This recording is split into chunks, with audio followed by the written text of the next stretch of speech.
छत्रपती बळीराजा पांधन रस्ते योजनेमध्ये राज्य सरकारने ही फ्लॅगशिप योजना तयार केली आहे। मुख्यमंत्री देवेंद्र फडणवीसजींनी या योजनेला बजेटमध्ये जाहीर केला आहे। काल 1000 कोटी रुपये योजनेकरता पहिला टप्पा आला आहे।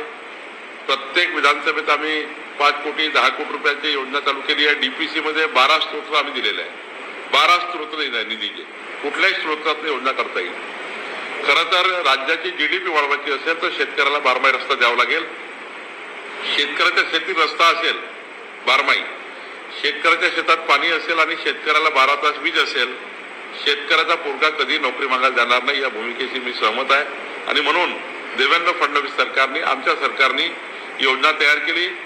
या योजनेमध्ये पुढच्या वर्षी महसुली अधिकाऱ्याचं रँकिंग होणार आहे। महसुली अधिकाऱ्यांचं, कर्मचाऱ्यांचं रँकिंग होणार आहे। तलाट्यापासून तर डेप्युटी कलेक्टर पर्यंत, डेप्युटी कलेक्टर पासून तर विभागीय आयुक्तापर्यंत आम्ही रँकिंग करणार आहोत। आणि ज्यांनी उत्कृष्ट काम केलं त्याचा सन्मान तर करणारच आहे, पण ज्यांनी एवढ्या मोठ्या फ्लॅगशिप योजनेमध्ये शेतकरी शेतमजुराला श्रीमंत बनणारी योजना, कारण या शेतीमध्ये रस्ता आला तर 2 पिकं येणार आहे शेतकऱ्याकडे आणि शेतकऱ्याच्या या रस्त्याने दोन्ही कडेला झाडं लावायचे आहेत। 300 कोटी झाडं जे लावायचे आहेत।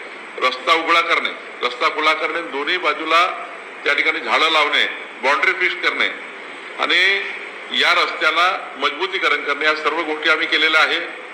जो अधिकारी, महसूल अधिकारी या योजनेला सहकार्य करणार नाही त्याची आम्ही रँकिंग करणार आहोत।